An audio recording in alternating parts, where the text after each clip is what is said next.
Hey guys, how's it going? Jason Sensational here. Welcome back to the channel.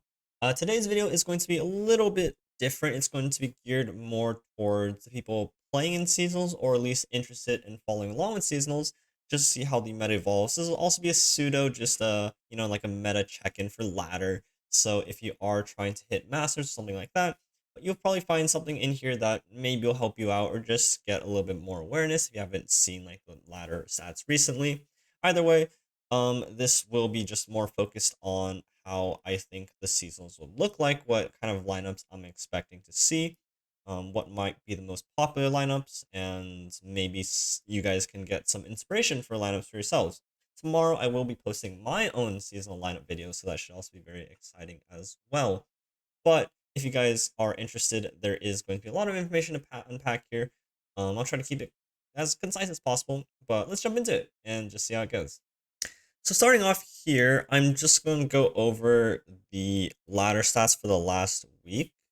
Now, this is going to be for the Americas shard, so if you are in EU or APAC, this data is going to look a little bit different, but overall, I think the general lineups and themes of that are still going to be very similar, so it should still be able to follow along. This is just Runeterra.ar, filtered for last 7 days in the Americas, and I'm just going to review the top 10 ladder decks, because I think when you go into seasonals, because there are a lot of players, especially 700 players from Masters and a couple from Gauntlet, a lot of it will roughly reflect what is seen on ladder, and then some of that will be reflected from what is seen in tournaments. So I'll review some tournament lineups that have been winning in the past week as well. But I just want to start off with ladder, because I think this is a very solid founding point to just see what kind of the strong decks are right now, and what I expect people to bring a decent amount of.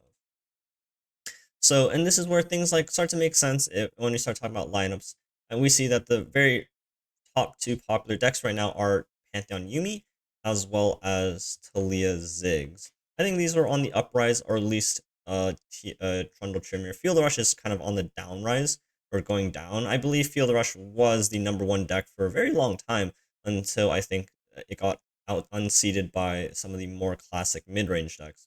So Pantheon Yumi and Talia Ziggs, both very, very strong mid-range decks. And what I think are also a considered consequence, or I guess outcome, of these two decks right on top, is that they have relatively good matchups into Field of Rush, especially if the Field of Rush deck is going a little bit more greedy. As you can see, a lot of decks have been sort of taking in like this Faces plus She Who Wanders deck, going a lot more greed and a little bit less control. Definitely leaves room for these powerful mid-range decks. Talia Ziggs already having a very favorable matchup into Field of Rush. And then Pantheon Yumi honestly having a pretty decent matchup into Field Rush as well. I think we're seeing some decks just trying to bully out Field Rush from the meta. I will quickly just jump to Viego as well, Mono Viego, the Streamer deck that I think has sprung out of. I think this has came up really, really quickly over the past week. Before this week, I don't think this deck was played too much, but it just jumping up to fourth most played deck is also something to look out for. And this also has a very favorable matchup into Field of Rush as well. So I think out of the top four decks, and if you cross out, Field of Rush itself, top four decks, three of them have decent to really strong matchups into Field of Rush. So that leaves that this is going to be the basis of, I think, the seasonal meta. We have two the most popular decks being very strong mid-range decks that beat other mid-range decks, as well as beating up control. And also coincidentally, these two decks fit very well together in the same lineup. So just right off the bat, I think if we're looking at probably the most popular lineups, if we consider it, I think something Pantheon Yumi plus Talia Ziggs plus X that aims to beat up Field Rush as well as other mid-range decks is going to be pretty popular. Scrolling down, we see Pirates represented as the fifth deck, and I think this makes a lot of sense. Pirates being very good into both Pantheon Yumi and Talia Ziggs, but falls really harshly to the Field Rush. And even despite Field Rush being the third most played deck, Pirates is still heralding a walloping almost 60% win rate across the field, even through almost 7,000 matches. So Pirates and aggro overall being very good into Pantheon Yumi and Talia Ziggs, showing off a very nice representation here. Definitely something that I think can be on. Uh, it's interesting. I'll talk a little bit more about just aggro and control overall, but ladder wise, I think this makes a lot of sense being a predator to the top two decks. Pirates representing very strong. Now, Azir Zareth falling in at 6 is the Sundis Mono Shrima deck, still being played very much, even on ladder. The win rate is a lot lower than before, but while I think its popularity is surprising because I think it's a little bit better as a tournament deck rather than a ladder deck, but it's still very strong. The play rate sort of matching that. Definitely good into Field Rush as well, coincidentally, but not very good into the top decks that much. Definitely better into a lot more mid range decks, but now that's a little bit slower. There might be better options for what it does, but it can still fit into very similar lineup with Pantheon Yumi and Talia Ziggs. I think some very popular lineups were Pantheon Yumi, Talia Ziggs, as well as Mono Shrima in a lineup.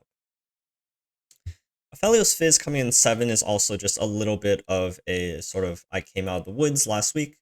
We had some very high level players hitting some very high ranks with Aphelios Fizz. Kever hit rank 1 earlier this week playing Aphelios Fizz. And I do think it is standing to be a very powerful deck going into seasonals. It does have a very high skill ceiling to play the deck and pilot it correctly, but in the hands of a good player, I think this has very good matchup tables across the board, being very good into this deck, this deck, this deck, this deck, and it's not great into Pantheon, and I'm unsure about the matchup into Talia Ziggs, but into a lot of other decks, especially the Shrima decks, because Quicksand doesn't really work on attached units. It has good matchups into aggro, has good matchups into control, and it beats Quicksand decks because of how it works. Comes out to be a very strong representation as a deck with very strong matchup spreads. It just represents a very difficult sort of play pattern for players that might be a little bit newer to the deck, newer to Phelios, or newer to just the Bandle Swarm package itself. It can be very difficult, but I think if piloted correctly, has very rewarding matchup spread as long as you're banning Pantheon.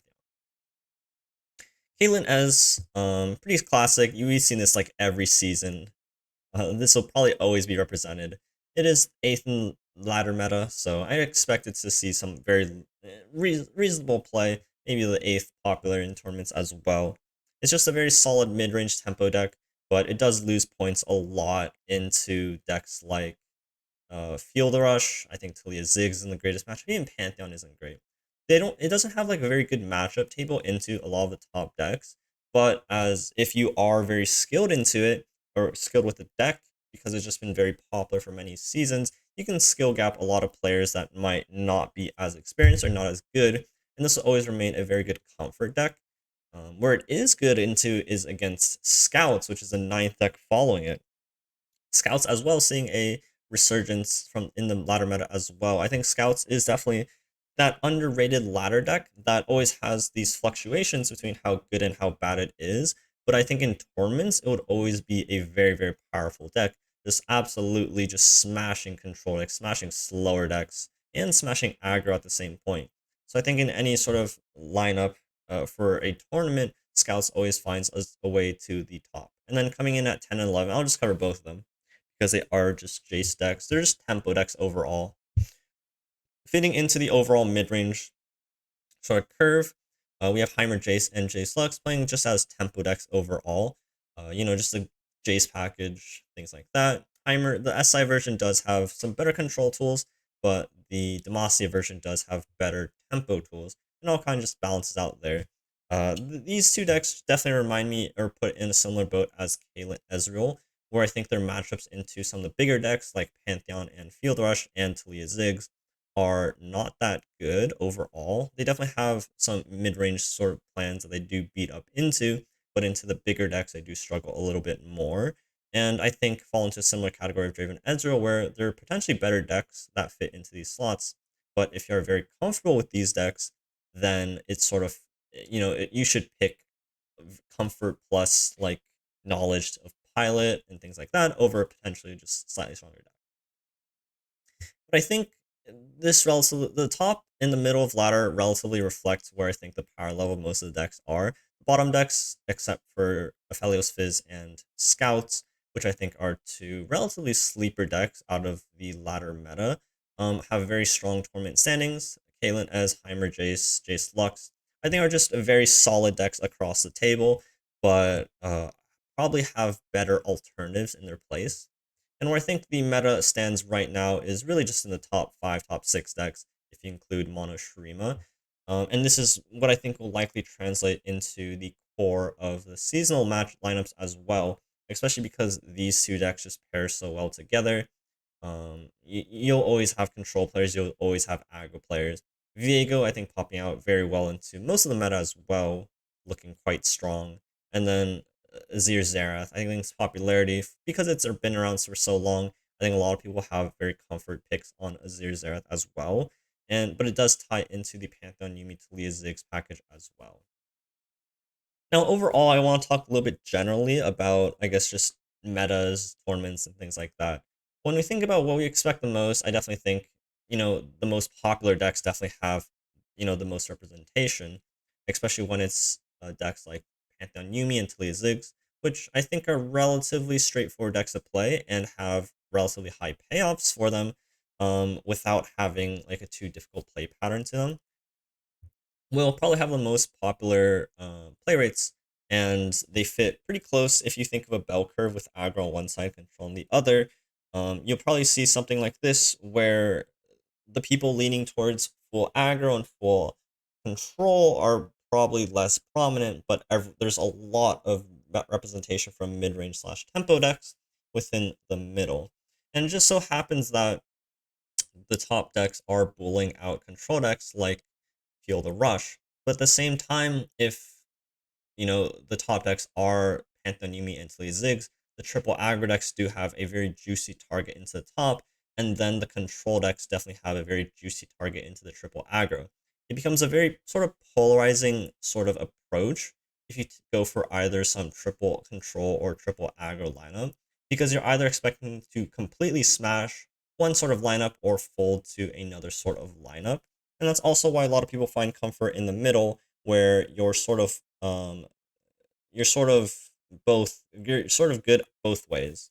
And there are decks that do really well into aggro and do really well into control, such as something like Scouts or Aphelios Fizz, but then they'll fall prey to decks like Pantheon Yuumi. So it's definitely a gamble if you want to polarize your matchups by playing something like triple control or triple aggro slash burn, because you'll definitely feel very good if you run into the most popular decks. But as most metas shape out, the most popular decks, while people try to counter them, they have all counters within each other, right? So it's very interesting. I think it's very hard to sort of outplay a seasonal meta, especially when there's 1,024 people playing within it. You definitely have to get lucky if you choose to go for something like a triple aggro lineup or like a triple control. But I think if you were to lean for either triple control or triple aggro probably stands a much better chance right now than triple control, because a lot of things beat control without necessarily meaning to, such as Talia Ziggs and Pantheon Yuumi, even Viego, although Viego definitely anti-control deck. But a lot of things just fold completely to aggro, such as Pantheon Yuumi, Talia Ziggs, Azir Zerath. Yeah, those decks, right? The strong mid range decks that somewhat beat control, hard full to aggro. And because they are probably the most represented decks, uh, uh, aggro game plan with like Pirates and some other decks can be very, very powerful. You just have to be very careful that you suddenly don't bring a semi slower deck. Like Scion will still fit the bucket because Scion is still very good into these. But you don't want to suddenly bring something like Scouts into your mix, because Scouts is much more of an anti control deck, and it will just get folded by Pantheon Yuumi and Talia Ziggs. So if you do want to bring a triple aggro lineup, because I do think it will have a pretty good polarization into the top decks, you do have to be very careful that whatever three decks you bring have to really, really crush the top decks. You can't expect to go into triple or triple control and say like, yeah, I'll beat it because I have Scouts and something. I think that's just a little bit too unrealistic to go for. But yeah, that's the general sort of synopsis of the top 10 decks. Generally speaking, mid range very strong. Triple control and triple aggro definitely has its polarization, but I think triple aggro has a little bit better of a chance this time around. But definitely either way, if you go polarization, if you polarize during the qualifiers, you definitely have to get lucky.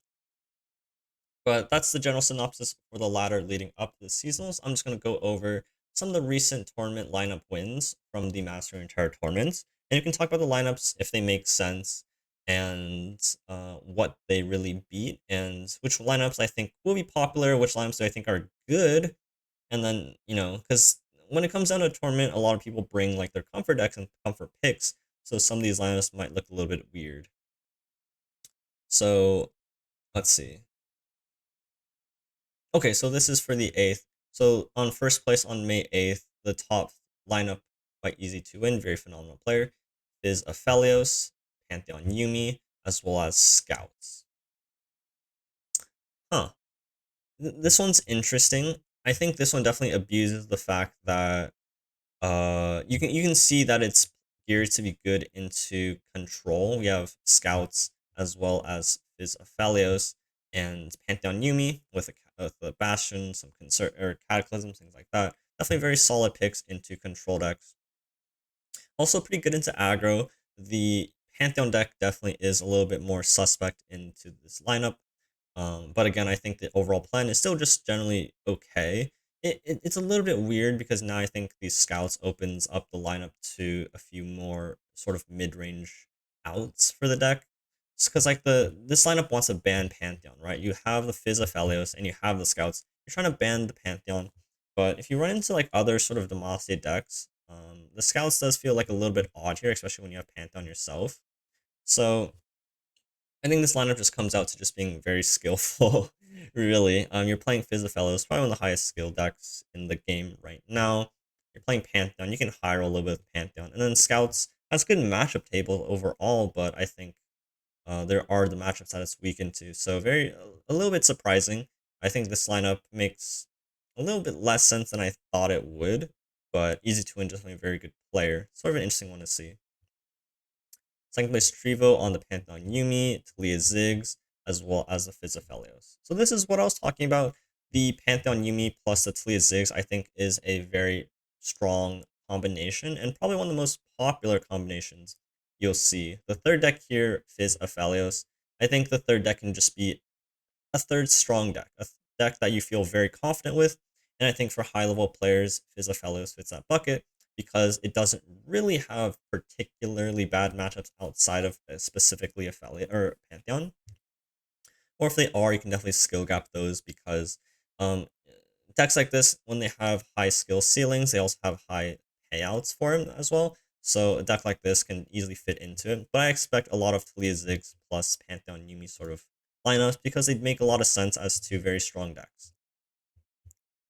Third place, Darkness, interesting coming out, Fizzophelios and Feel the Rush. So we have a double, or basically a triple control. The Fizzophelios would just beat up aggro regardless, so you can basically count it as a pseudo control list. But we do have Vagar Senna, Darkness. You don't see that very often, but definitely still a very, very powerful control deck. One of the few control decks that does have access to Mini Morph in this meta, which can be very solid into decks like Viego, and overall represents one of the strongest grindy value decks in the game. So I can see Darkness coming out of the woods, even though you saw it not represented at all within the ladder stats. Coming into the tournament, if you did like Darkness, I think it does have a spot next to Field Rush specifically. And then again, a third deck that's good into aggro and you feel comfortable with overall. But this one also makes sense as well. It's nice to see. Then fourth place, we see something more interesting here. This is where I think like skill and comfort with decks fits in because we see Jaceheimer SI, Aphelios Victor, as well as Tribeam. So overall, just three very solid tempo decks. Again, if you play these decks at a very high caliber, you can often not just beat your opponent and punish them for making bad plays. And I think these are some of the perfect decks to do that, especially tempo decks overall. Caitlyn Ezreal Tribeam, probably the poster child of tempo decks. This Jaceheimer SI deck, also very good at doing so. and then I think Zoe Victor can definitely turn on or this is more Zoe Aphelios, but overall just this PNZ Targan Aphelios sort of archetype is definitely very good at turning on the tempo, especially when you look at how his deck is built. He has the Boon Baboons, he has the Portal Cannons.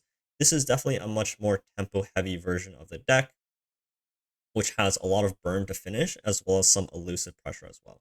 So I think his overall lineup, especially how his decks are tuned, makes a lot of sense.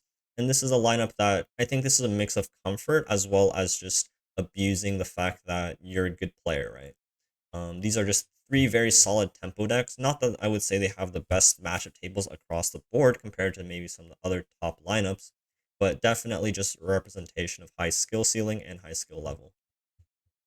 So that's that. I won't cut. Oh, that was good. It just covers top four. Okay. So this tournament I actually casted, which was really cool. The first place winner was Infinite Patrons. He brought Echo Zillion, Philophalios, and Scouts, which I thought was really, really interesting because it's pretty straightforward, right? You're banning Pantheon. Sorry, I didn't cover this earlier, but I think the biggest question anybody is asking themselves when they go into the seasons is, are you banning Pantheon or are you playing into Pantheon? And once you've answered that question, the lineups, you can start building your lineups, right? Because Scouts absolutely gets crushed by Pantheon. Echo Zillion absolutely gets crushed by Pantheon. But once you're banning those decks, now you can start to play with them a little bit more because, on ladder when Pantheon is the strongest deck and most played deck, you're not really able to play decks like Echo Zillion or Scouts to that high of a degree. But I think in this tournament, it's just really, really solid. This lineup is very good into aggro, and it's very good into control. This is definitely a really interesting Scouts lineup that I think also preys on some interesting sort of inside the middle decks as well.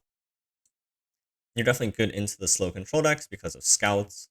Philophalios can interact with it, and then Echo Zillion, also very good. So this is the mix of, I think, comfort as well as just good meta read. From what he said, he thinks that this sort of lineup is good into Philophalios, which is, I think, an interesting one as well if you're targeting some of the top players. Definitely a lineup that I think would be a lot more considerable going into the top 32. It definitely is a lot more targeted based off of what it wants to play into, but overall very good into aggro and control. And I think it's a good showcasing of decks like Echo Zillion, where I think a lot of people disregard the deck overall because, generally speaking, its ladder stats aren't very impressive at all. Piloted by some of the top players of the deck are very, very powerful, and he won first. So the matchup he did beat was into Prodigy, who was on the Viego Shrima, Azir Zerath, and Talia Ziggs. And I think, you look at these decks, they're a little bit slow into Scouts. They're not the worst into Scouts because they do have Rite of Arcane, and Viego has like the Merciless Hunters and Bakai Sandspinners. But Scouts just like a slow slip up into Scouts, and Scouts can just run you over. So while these decks, I think, would seemingly have decent matchup tables into Scouts, if you draw the wrong hand, you can definitely get run over. And if you lose one that matchup into the favorable, then suddenly you might lose the other one. So Echo Zillion, um, I saw Echo Zillion into Zerath. That was just a phenomenal gameplay as well, where they weren't able to set up their board early on, and then they got kind of rolled by the Echo leveled plus the whatchamacallit, plus the Voice of the Risen. I'm sorry if I'm talking to something that you guys don't really know what's going on, but I think this was an interesting one. The top two players, the Prodigy beat Infinite Patrons earlier in the tournament, but now he came back to beat Prodigy in the finals. So it was very interesting to see. But I think Prodigy on a much stronger anti-control lineup. You see Viego, you see Azir Zerath, and you see Talia Ziggs. Just three very powerful anti-control decks, and relatively anti-mid-range decks as well. Azir Zerath still representing pretty strong mid-range capacity with the Clockwork Curator, advancing it slightly quicker than it would now that this has been nerfed. Third place, Call Me Pass. Call Me Pass brought some interesting decks. I think this was this is again just comfort and skill and just general familiarity with the decks. Jaceheimer Freljord, very similar to overall concept of the Jaceheimer SI of Victor Felios. and Talia Ziggs. Just three very strong decks, relatively tempo oriented. We have the Victor Felios, we have the Heimer Jace, and we have the Talia Ziggs. Just relatively tempo oriented decks, but this lineup is definitely a lot more interesting. With he's playing Pursuit of Perfection, he's playing Freljord in his list. Just again, it shows that comfort does make sense, but I think it still does very well into the mid range lineups, especially with Talia Ziggs. Into control, I think it still also does pretty well. Unsure about this one. This one definitely got cleaned up by some Ruination decks. So this one I can't really follow as well, but Pass definitely made it through with some very impressive gameplay. And then finally, friend of Zoe, he brought a triple target deck or lineup. I think this is something that can always work, but it does require again very skill heavy or very comfort with the decks. Zoe Shellfolk, this deck is probably a little bit on the weaker side. It has such high potential to grind out games, but it's a little bit hard finding its win condition. Overall, this is a deck that if you're good with Shellfolk, it can make sense in a lineup. Felios Victor, very solid mid-range tempo deck. Felios Victor actually falling off this sort of Piltover Targan deck, falling off the ladder meta. I think next to Aphelios Fizz, this Aphelios is also still just a very solid tournament deck. And it has very even matchup tables across the board pretty much. Like decent into everything.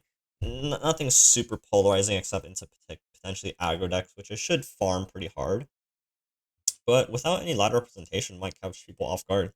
So it's interesting to see how these Ophelia decks, especially because they're pretty popular in tournaments, will come out. And then Thresh Asol, the classic late game SI Targan control deck, also very strong. It can fit into a control lineup next to Field Rush or next to this triple Targan lineup, where it definitely does well into the mid range decks. And if you skill ceiling the other decks, does good into Pantheon, but you're going to struggle into like decks like Talia Ziggs, which are pretty heavily anti control. So that's just a look at 8 of some of the winning lineups, and I think you'll see that they were still very, very varied. Talia Ziggs, definitely the most represented deck, I think, out of the top 8 decks I've showcased here. But I think in the seasonals, I think we'd expect a lot of Talia Ziggs plus Pantheon lineups, or at least just Talia Ziggs plus mid-range focus lineups, or even Pantheon plus X. But as you saw, Talia Ziggs, high representation, Pantheon, pretty high representation, and then, the two strongest and most popular decks. So I think that's a sort of good wrap-up. I hope that the seasonal lineups gave you a little bit of insight into some of the lineups that people brought. I'll link some of this stuff to you guys as well. You can find all of these past lineups on the Mastering Terror website as well. I'm sorry if this video got a little bit rambly, but hopefully it gave some insight into what the meta is looking like. I also did make a video a long time ago on how to actually make a lineup, so I'll link that down below in the description as well if you guys are interested. But best of luck to anybody playing in seasonals. Yeah, that's gonna be it for me. My throat's getting sore, but good luck from me. Good luck from everybody watching, hopefully. And I'll see you guys tomorrow with my lineup video. So that should be exciting. I'll see you guys later. Peace out, guys, and take care.